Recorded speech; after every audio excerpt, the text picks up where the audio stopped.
Ageu.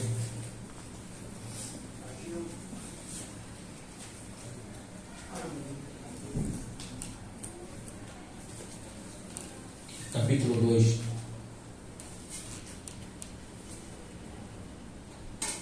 Que diz assim: eu farei, versículo 7 em diante, e farei todas as nações, e farei tremer todas as nações, e virá o desejado de todas as nações. Encherei de glória esta casa, diz o Senhor dos Exércitos. Minha é a prata, meu é o ouro, 2:7. diz o Senhor dos Exércitos. Ageu capítulo 2, versículo 7. Não, tá. É que vira e fala errado, se você falei errado de novo, não, foi o irmão que escutou errado. Então, a glória última dessa casa será maior do que a glória da primeira, diz o Senhor dos Exércitos. Darei paz a este lugar.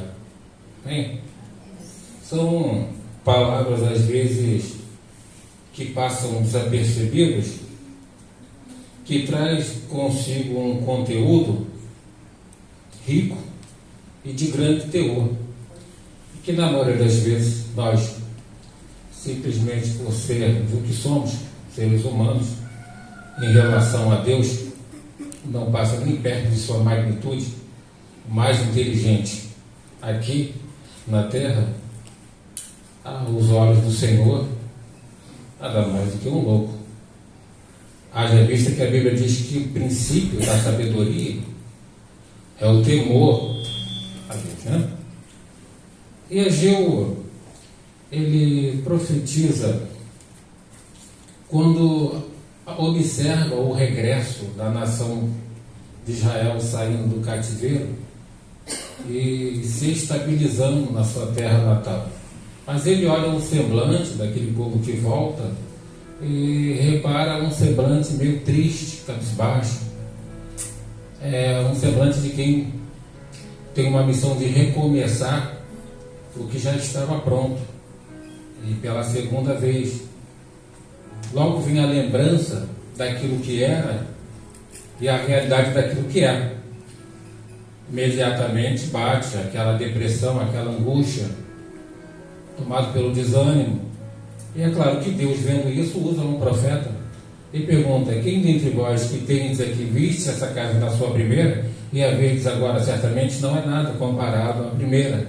Mas assim diz o Senhor dos Exércitos, para que o povo tenha ânimo, porque eu farei vir o desejado de Israel, farei tremer os céus e a terra, darei paz a esta casa. E digo ainda que a glória última dessa casa será maior do que a glória da primeira.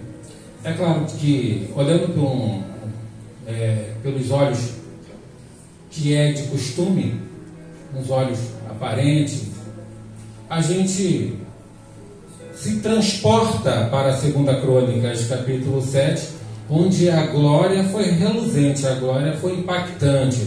Ela foi tão extraordinária que, a ponto de ofuscar a visão dos sacerdotes em relação ao caminho da entrada. Foi uma coisa fenomenal. Mas a promessa de Deus era que a glória da última, ainda assim, seria maior do que aquilo que o povo estava habituado a ver e esperava ver.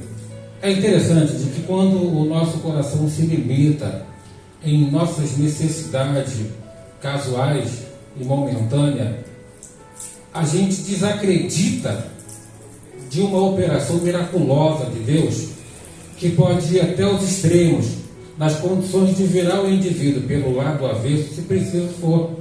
Mudar a lógica, ele muda a razão. É o fato de repente fazer com que a doença fica alegre, fica curada, a cura fica doente, a alegria fica triste, a tristeza fica alegre, a morte vira vida, a vida vira morte. Como pode ser isso? 2 mais 2 para de ser 4, passa a dar um outro resultado. Porque Deus está no negócio. Quando Ele está no negócio e Ele opera, é o incrível, aquilo que não se espera. E o que não se esperava era realmente o que certamente Deus poderia fazer, mas o que eles não esperavam. E para surpresa deles acontece, mas eles não entendem. Quando certamente eles começaram a construção do templo, por motivo de força maior, eles não puderam terminar. Mas Herodes, o Grande, ele deu uma continuidade. O templo foi realmente algo extraordinário. Quando os discípulos vão para o monte em Jerusalém, eles têm a visão do templo, eles se admiram com a beleza daquele templo, e faz até um comentário para Jesus. E Jesus então diz que na verdade ali não ficaria pedra sobre pedra que não fosse derribada.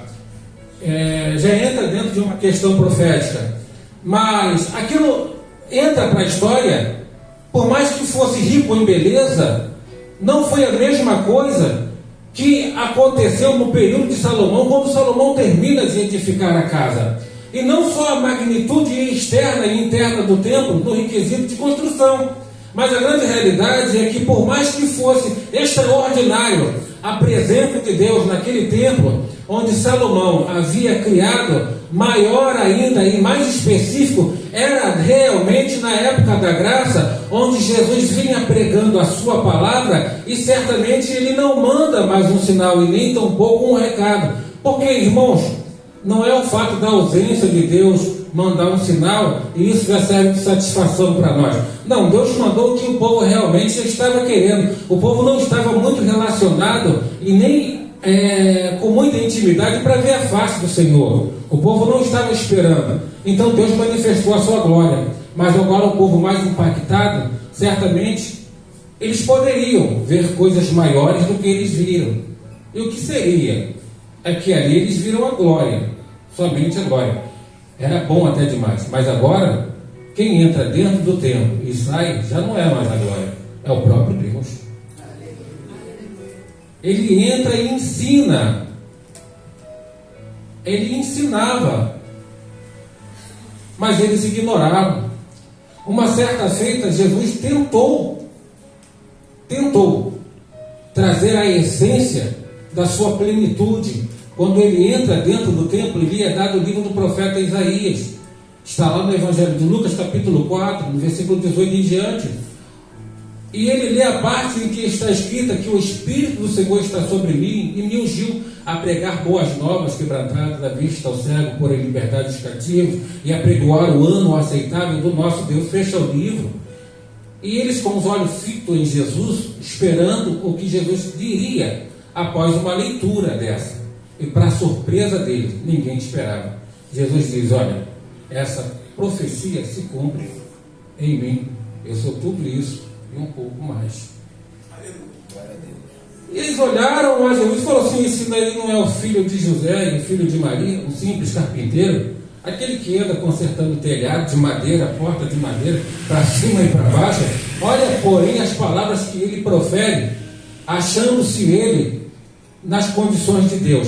E eles então se enfureceram com Jesus, conduziram a Jesus em um monte de pessoas, tentando levar Jesus a um monte para precipitar, para lançar Jesus, para matar, tentar tirar a vida de Jesus pelas palavras que Jesus falou, como se na realidade aquilo não fosse simplesmente um mero cumprimento das palavras do profeta Ageu, quando disse que a glória da última casa seria maior do que a glória da primeira. Em outras palavras, Deus não enviaria a sua glória, por mais que fosse bom até demais, mas não seria simplesmente um mensageiro de Deus. Agora seria o próprio Deus que entraria dentro do templo e tentaria estabelecer um nível e uma história de amizade com eles.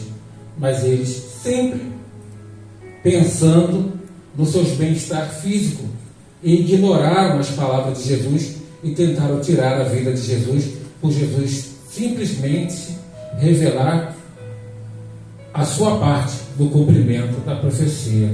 É necessário, irmãos, que quando você se devotar a Deus, você aplica o teu coração em suas orações. Não precisa ser uma das orações mais sábias, ela só precisa vir do teu coração. E quando você colocar o seu coração na presença de Deus, é interessante de que não são as suas palavras sábias que vai fazer uma diferença na sua vida. Não são as suas palavras, são as suas palavras sinceras e profundas. Eu lembro de que quando Deus se enfureceu com o povo, quando estava conversando com Moisés, pelo tempo que Moisés levou, o povo se cansou de esperar. Pegaram seus pendentes, brinco, cordão, e fizeram bezerro de ouro. A ira de Deus foi tamanha que ele anuncia para Moisés: Moisés, eu vou destruir todo esse povo, porque o tempo que você está conversando comigo, eles estão ali embaixo, adorando a ídolos. Olha o que Moisés fala: Senhor, não faça isso. Olha de onde Moisés tirou aquela oração. Sabe por quê, Senhor? Se você fizer isso, consumir o povo, até eu ficarei desacreditado no meio dele. Moisés conseguiu convencer Deus, fazer com que Deus voltasse atrás. E Deus falou para Moisés: Moisés, pelas suas palavras, não vou destruir mais esse povo. Oh, glória a Deus! Irmãos, a gente não pode fazer Deus mudar de ideia, mas você pode comover Deus para ir a favor das suas orações e em direção a quem você está acrescentando na presença de Deus. E isso independe das suas condições, seja você quem for. O pastor estava falando aqui sobre o templo, e de repente você falou: realmente Deus merece. Mas a questão, irmãos, é que a Bíblia diz que Deus não habita em templos feitos por mãos de homens. O templo de Deus é eu e é você. Não adianta você preparar uma casa sendo que a sua está bagunçada.